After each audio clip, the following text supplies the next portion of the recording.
Hey, it's Katie Moran. And MJ Coppola. Hi, it's Darren. We're here sharing an 11-part mindful mental health mini series called RNTKY, sharing 11 reasons not to kill yourself. It started as a blog post, YouTube video, and now a Discord community where we host gratitude challenges. Episodes will be coming out Tuesdays and Thursdays between Thanksgiving and New Year's Day. So today's reason is there are places you've never been. There are so many beautiful places in this world where you will go and you will find parts of yourself there, as well as leave parts of yourself behind.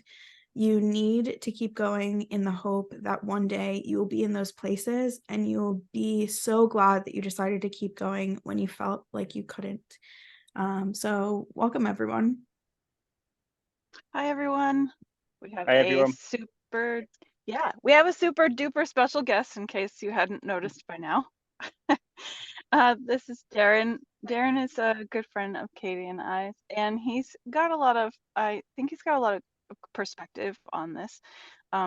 This is also one of my favorite reasons. Like, everyone is my favorite reason, but this is one that's close to my heart as well. So welcome, Darren. Thanks, MJ. Thanks, Kate.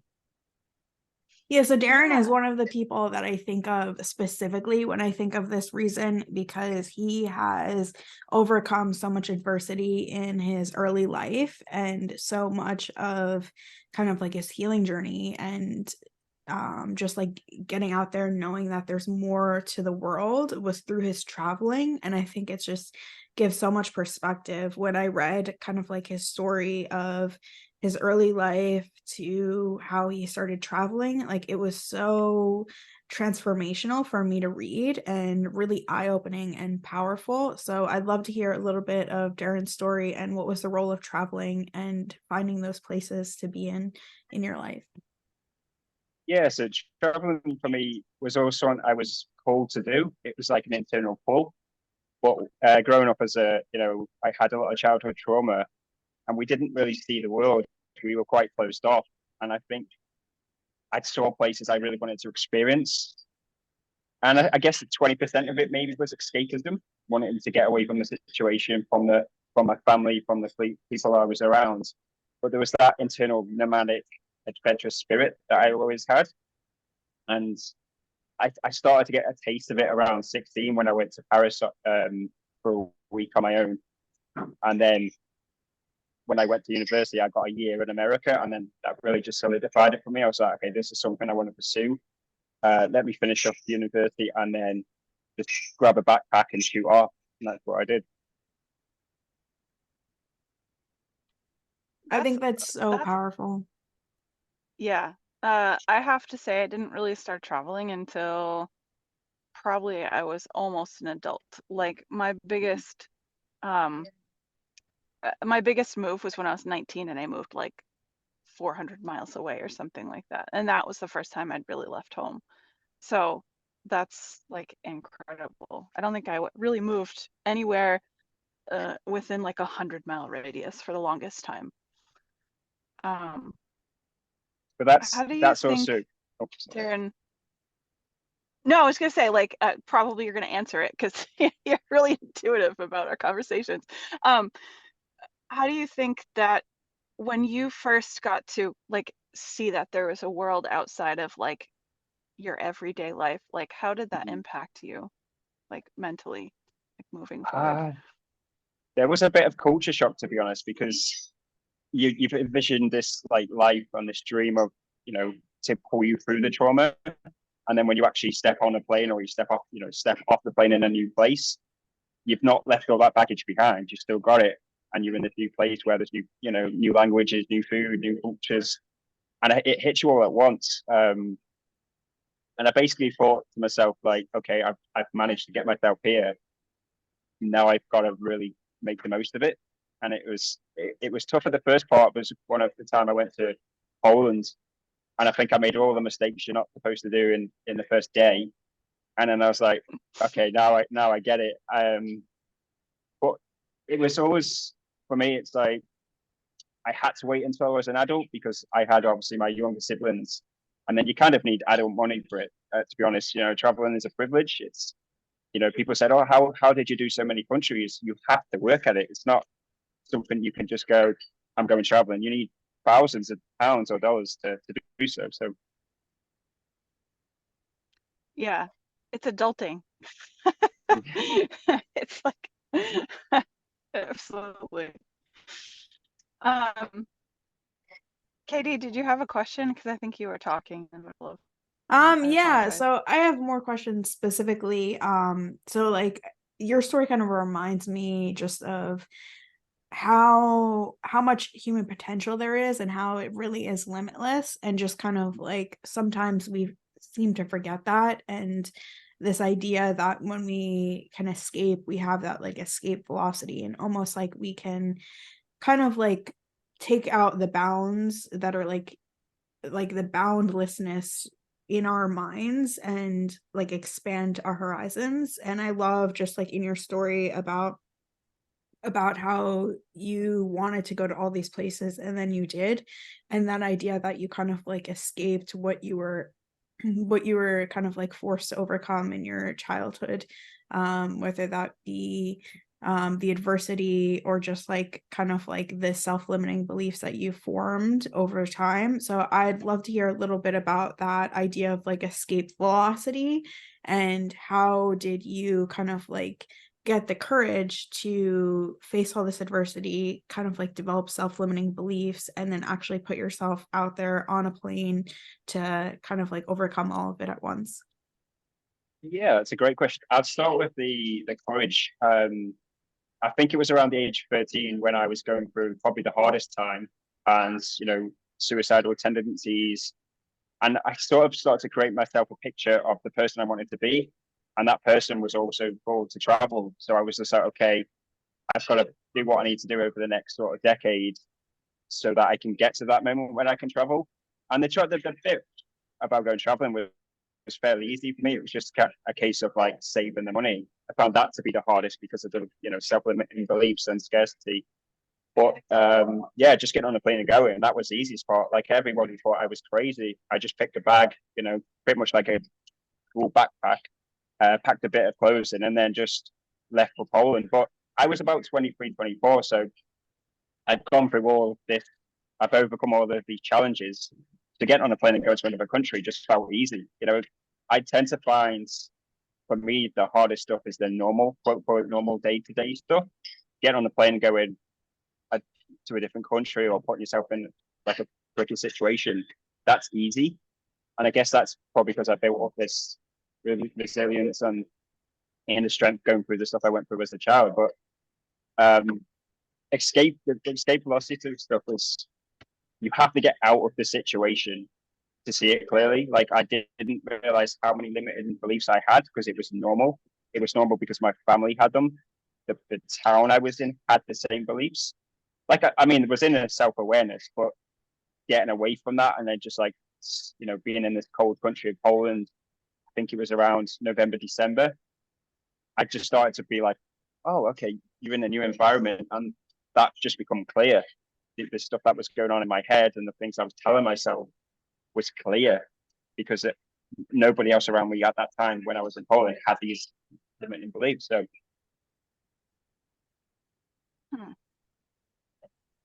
I think you had said something about how sometimes you need to get out of the environment that you're in. It's funny because when I was younger, like I was saying, like we had this like 100-mile radius that we didn't really go outside of, and then finally you do, and it's like a culture shock. Like you leave and you're like, oh, like people don't think the same like everywhere. It's crazy. But as far as like escape velocity goes, like even as of like the last year, uh all the stuff that happened in the last year, I realized that like sometimes it there's a reason why people say like go on vacation when you need it, because sometimes the change in atmosphere, the environment can give you not only just a different perspective if you're open to it, but also once you remove yourself, like you were saying, you can kind of see, it's like removing yourself from the box, the trauma box a little bit, so you can kind of like turn and look at it from an outside perspective. I think that's really important sometimes. Like And I think that's why like this one's really important. It's not just like the fact that there are like sunsets you haven't seen, landscapes that you haven't experienced, like people you haven't talked to, like, and also that there's time away that heals you that you haven't experienced. Um, is that kind of part of your experience also, or how would you? Yeah, I'd say it's the experiences I had and the challenges you face when you go away. So you're obviously, you'd leave to go to another country. Things were happening that I would have to overcome, and there was no, there was nobody around me to rely on. So you've got like all of these new situations, you've got these new people, you're doing things that you've always dreamed about, and that just puts you into like a new character journey. Whereas when you're in the trauma, people are trying to keep you in that box, and you're keeping yourself in that box. And then there's stuff you don't know that you don't know, so you just kind of go, "This is normal." Like people are doing it. Like you can't escape because people are also in the same situation and they want to keep you in that situation. My family wanted to keep me in that situation, but I always knew I was going to get out of it. I just had to follow listen to myself more. And just when I got to like say to start to do some of the experiences, I would find like all these things kept happening at the same time. It's like all these obstacles would come up, but it would show me what I needed to work on. But then, and then it peppered through that was like great experiences, like meeting new people, meeting mentors, earning a lot more money because you're learning new skills. And then things slowly started to coalesce and compound. And I was like, okay, this is, I'm getting somewhere. And like you said, you can see the sunrises and you can see churches and you can go to the beaches. That's amazing. But it's the experiences I didn't have growing up, like meeting new friends, actually having mentors, put myself in like discomfort more. I wasn't able to do that growing up. So Yeah. What was I don't remember who says this, but I think maybe Tom Bilyeu says it. Learn how to be uncomfortable kind of thing, like be comfortable with being uncomfortable. And I think that kind of reigns true with a lot of like the traveling thing. You just kind of like get used to it almost. It just becomes second nature. you're constantly on a day-to-day basis when you travel, you are in discomfort, like everything is there to test you. Like I don't get me wrong, there's several types of people. If you've got someone to back you up, if you can make a phone call and say I've run out of money, or you're following an Instagram checklist of places to see, it's a different kind of travel. People are getting there for like a gap year experiences, that kind of stuff. But if you're there on I guess like a walkabout type situation where you're there to learn about yourself and learn about the world, you're in discomfort every day. How would you say like is there like a place or a time in your travel that you had like that you can remember that's like a moment in time where you had like a big aha, like Yeah, well, there's probably quite a few, but the biggest one was just as I was getting ready to go to Iceland. That's where it all started to really pick up for me. So I got offered a once in a lifetime opportunity to go and work for a billionaire out in Iceland. And, that job required me to take a couple of steps up really quickly. I had to run a team. I had to go to middle of nowhere in Iceland. And then from that, I had the funds and the resources to go and do more traveling and seek out more opportunities. And that was the moment it clicked for me. It's like, I'm making this work. Like everything else was really hard before that because I would have to work in like 100-hour weeks to just do a little bit of traveling. And then when I did that job, it was like, okay, now I can really focus in and have a bit more freedom and it sort of took a bit weight off, if you will. hmm, yeah, I could see how that definitely could be a thing. I literally just had a question and it just went doo-doo-doo-doo. That's how it's gone now. Classic.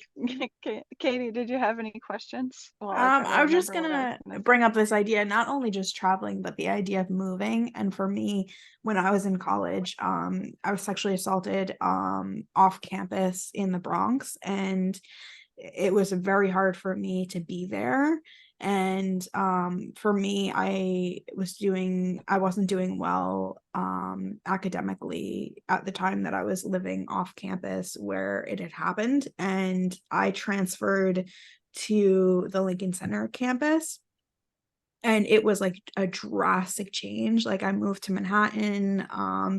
Like I mentioned earlier, the idea of escape velocity, like that's how like I hit my escape velocity, because like I wasn't always like being triggered. I didn't feel unsafe. And just this idea that sometimes we can kind of come out of abusive situations and kind of like find our freedom and find our safety and like create a life where we're kind of building rather than just trying to fix other people's problems.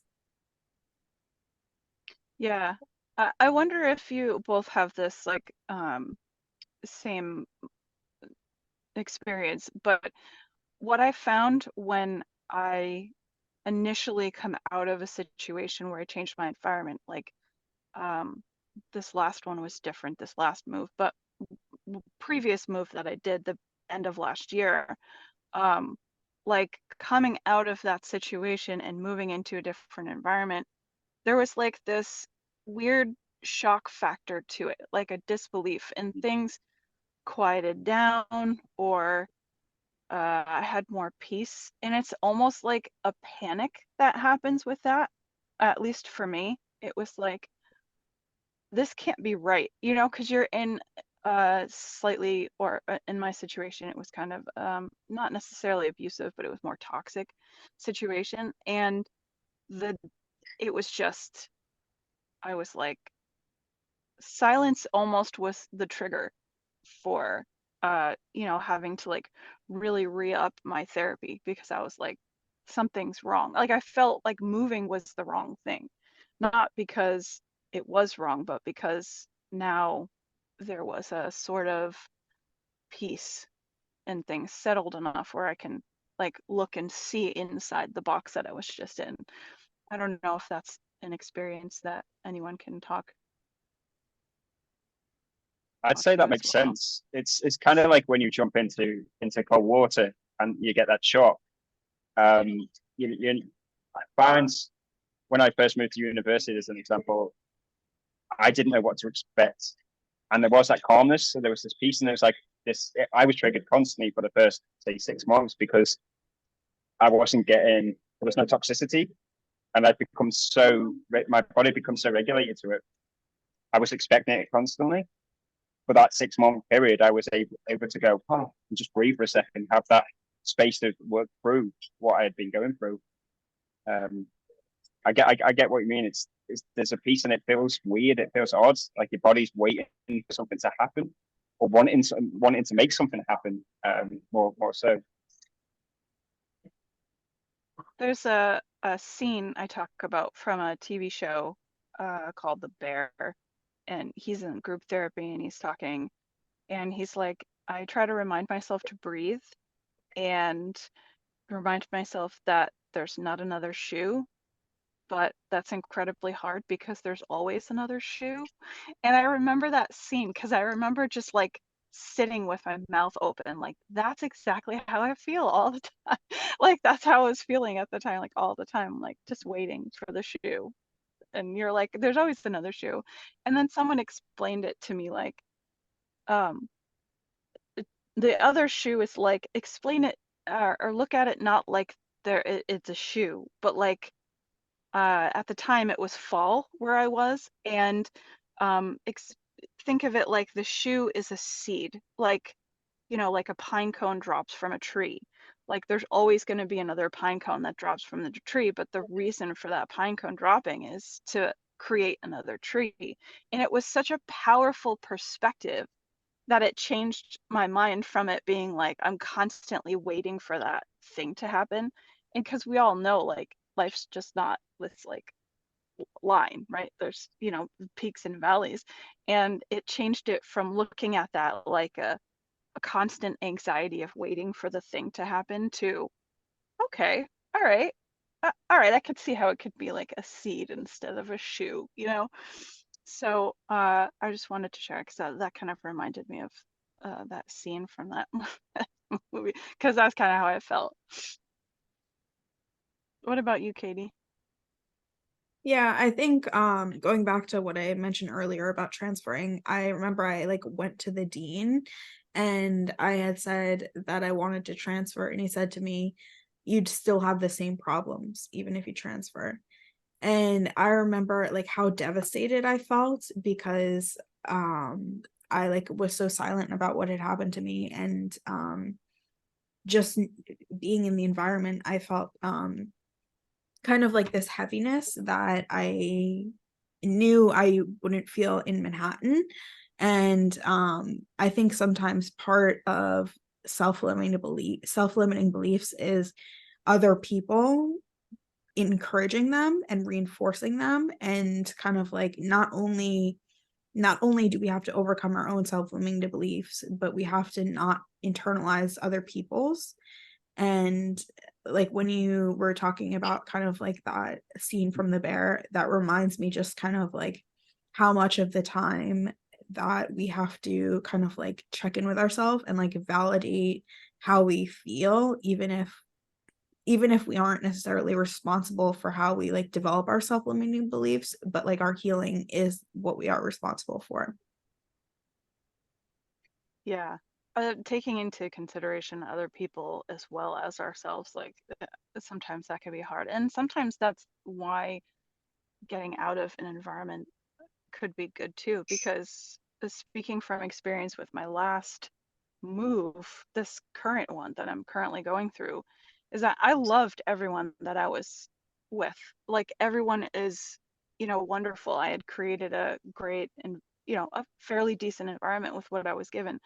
And also having space from that trauma and those people's limiting belief, which was also feeding, now that I'm realizing it, feeding some of my limiting beliefs, not because they're horrible people, but just because they have their own limiting beliefs, and their limiting beliefs happen to be aligned with my limiting beliefs. And it just kind of like sometimes spirals with, certain, you can get together with your friends and you can all have the same problem. And then it just, you kind of want to stay in that because it's like there's a community around that limiting belief, and you don't, now you're like, I feel safe in this limiting belief almost. I think that was my experience. It's this last like 3 weeks that I've gone through so far.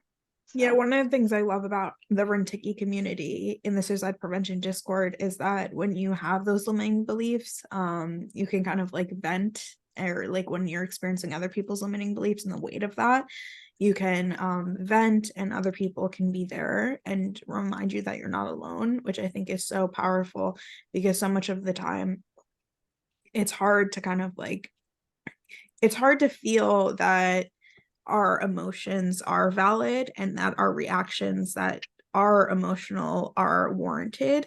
And even like trusting our intuition can be hard, but so much of the time it's what's necessary in our healing journey. And it's important that we recognize that we're not alone, and that our feelings can be temporary, and that we have a role in making them temporary rather than permanent. And part of that is choosing to stay. Another part of that is choosing to heal, and really who you surround yourself with. And there's this saying, you're the average of the 5 people you spend the most time with, or the 5 ideas you spend the most time with. And it's just so encouraging to know that you can make a change at any point in time, even if you feel like you can't. The truth is that you can, even if it's tiny. The smallest thing can still make a difference.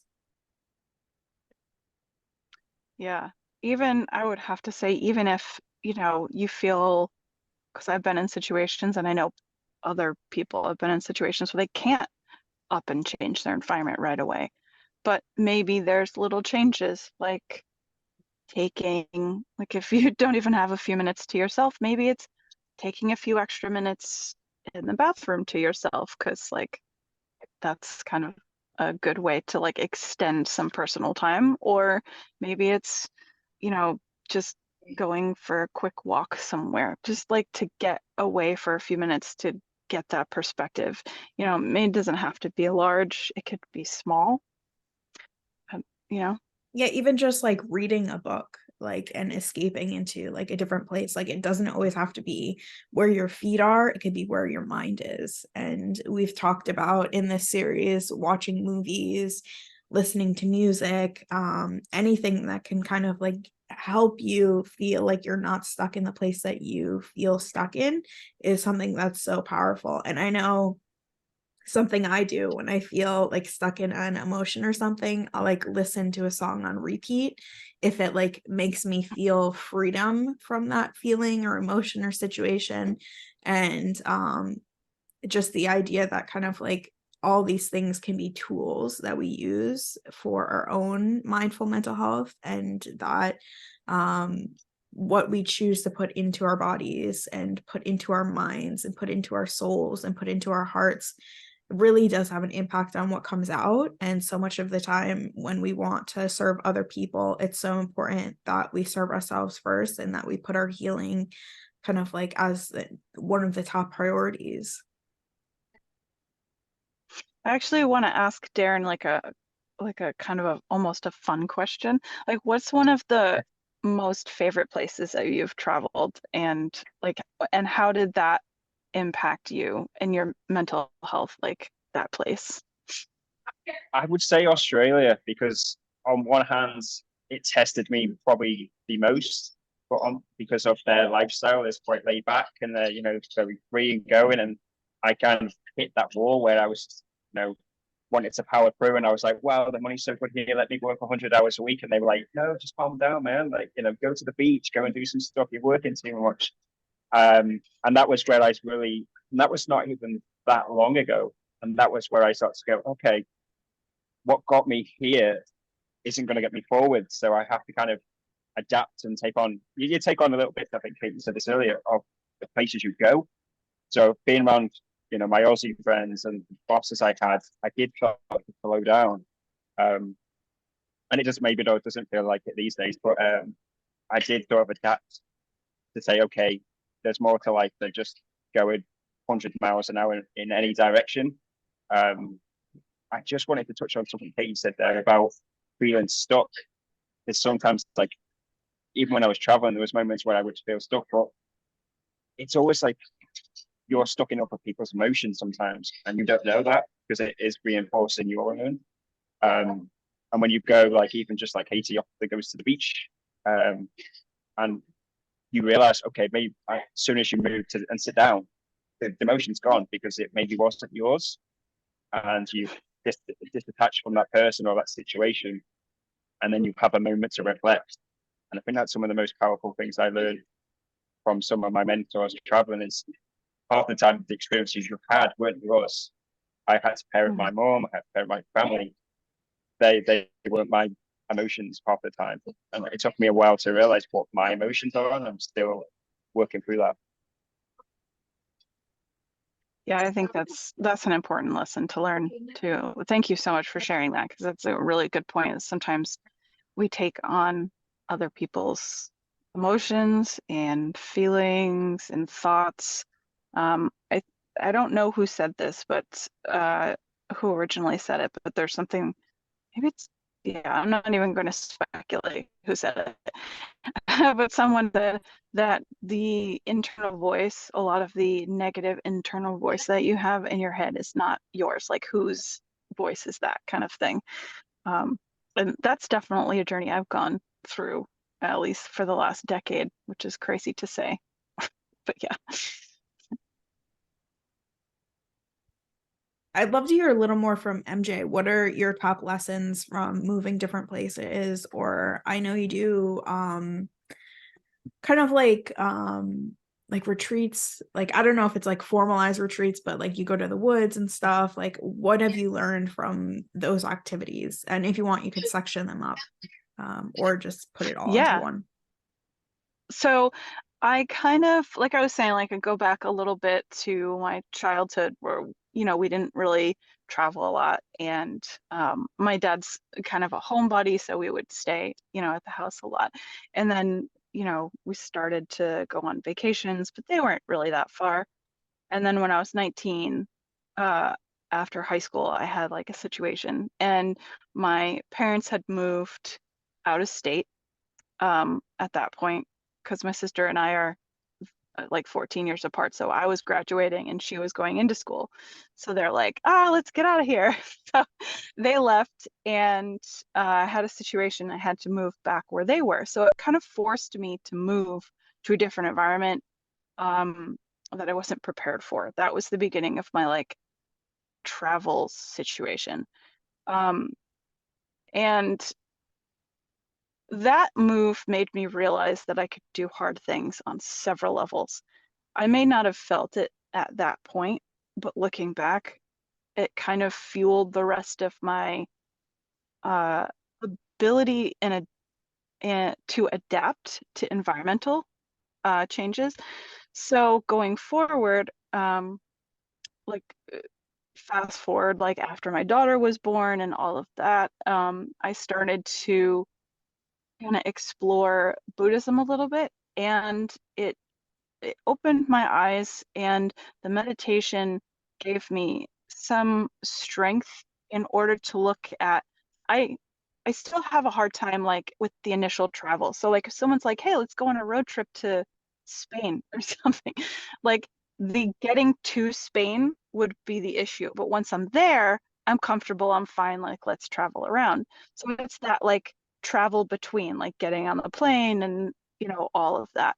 And my meditation in that time that I spent at those places with the people who were also learning how to meditate and be really helped me like take down the anxiety in order to get to a place where I could travel on my own without feeling like I'm going to be left behind. I'm going to be, I'm going to die on my way there. Like that was huge anxiety for me. And I think some of that stemmed from not traveling as a kid, not being like given the opportunity to, like everything was scary as a kid.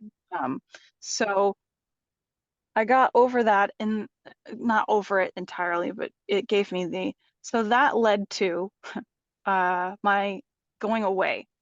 So once a year, at least once a year, I go to a cabin. It's this like facility, not really a facility, it's like acres and acres, and there's cabins kind of like situated on the property. And after a couple of years of guided solo, like silent retreats, I was able to finally go and do that by myself.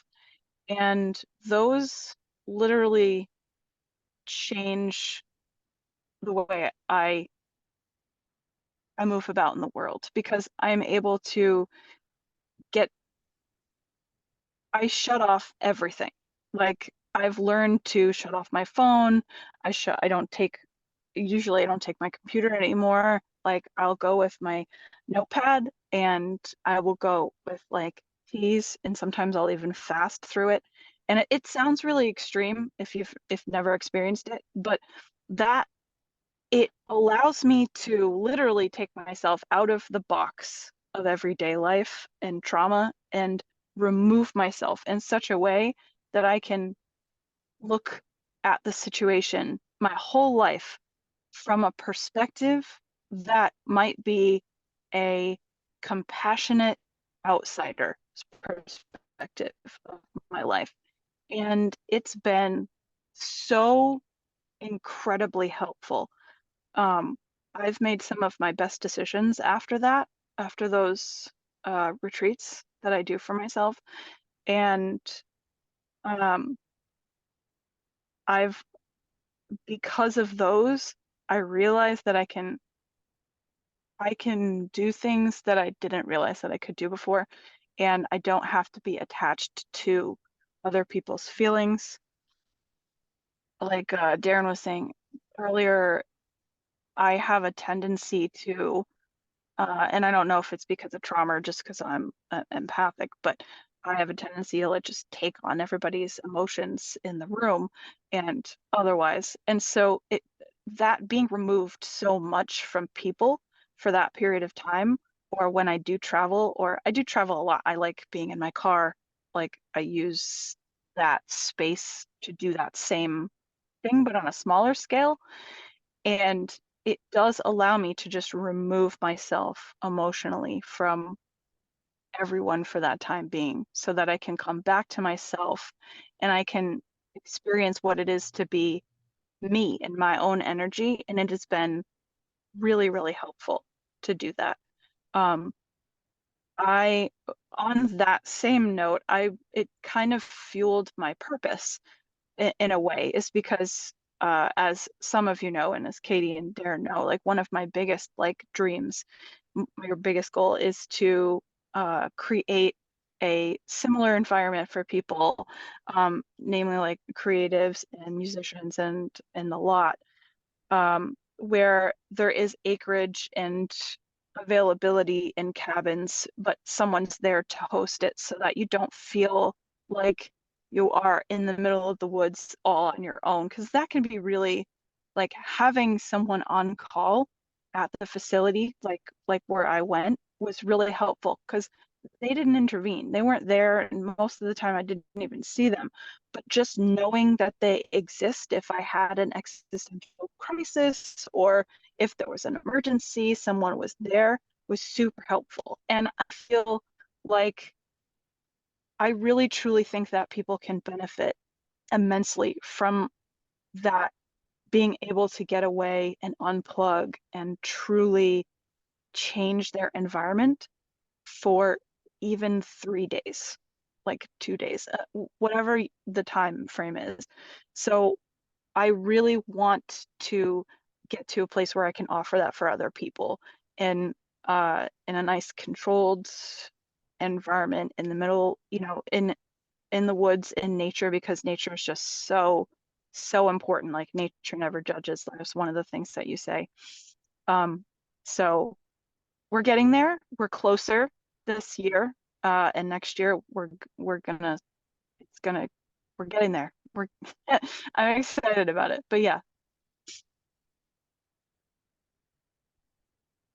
Darren, what are some Would you? of your top lessons? I just quickly had 2 points from MJ's, if that's all right. I think Mhm. the first one, MJ, is we don't really know ourselves until we get away into that quiet, do we? That's something I've been learning recently, is because we're around so many people and technology, and we're always doing our day-to-day jobs.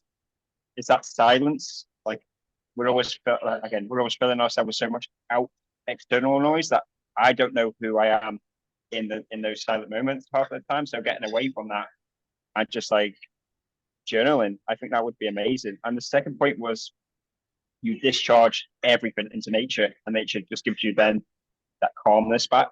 And then finally, you all those little hard things that you do along the way toughen you up so much that you don't realize. You get through a situation after, like, you travel for 4 or 5 years, and something that at the start would have threw you completely off, like you've missed your plane, or you've been mugged or something like that. Like, I found those moments just like, oh, okay. Like, and people were like, wow, that's so sick. How'd you do that? It's difficult. But it's those moments that they don't see that led up to that. And that was, yeah, that was. And the question you said, Kate, was about my lessons. Yeah, your top lessons from traveling. Oh, I'd say that you can do the hard stuff. You just sometimes need the right people around you. Like, I was so fortunate, like, when I was doing a lot of volunteering, that I had mentors, and I was able to accept the help. Like, I actually sought the help out. And then the second one is probably, it's okay not to follow the path when traveling. There's so many people that when you're traveling, they're like wanting to do what everybody else is doing, because it can be quite a sort of trendy topic. I found just going where I wanted to go, that was, for me, was the most rewarding, because I had all these experiences and more lessons, because I went going against the path gave me more obstacles, if you will. You get sort of, if you go off grid or you go off the beaten path, sometimes it's like, it causes issues. I would just say to people, do it, book a ticket. You don't even have to go out of your country. Like, I could quite easily you could fly to, say, Scotland from Ireland, and that's a different situation. And then micro steps along the way, and then you could end up somewhere like Africa. You could end up in South America. You know, before you know it, once you start, I think the rest just unravels on its own. You know, the path. I think it's Rumi says, as you start walking, the path reveals itself, or something like that. I hope those made sense. Yeah, so I think we might have to wrap up soon. So if everyone could just say one final thought, that'd be amazing. MJ, do you want to start? Sure. Even if it feels like the situation is such where you feel trapped, you can take steps to start feeling more free. And it doesn't have to be big things. It can be small steps, like just starting to take more time for yourself, even if it's a minute here, a minute there. Definitely helpful. Aaron? Mine would be to travel, not because everybody around you is doing it, or because you want to escape, or because you want to find out who you are and test what you're made of and what your potential could be. That would be mine. Yeah, mine would be just if you don't have means to travel, you can always go online and look at places. You can read a book and be transported somewhere else. You can listen to a song, whatever matters to you. Even a YouTube video can take you out of the feelings or suspend any negative emotions you might have, and just to be gentle with yourself and never to judge yourself for things you feel you can't do yet, and to just, like Darren knew he always would travel and then he did. So just to have the mental fortitude to know one day you'll be strong enough to do the things you want to do and to not judge yourself on the path to getting there. Thank you, everyone. Thank you, Dave. everyone. Thank you, MJ. Thank you. Thank you, Darren.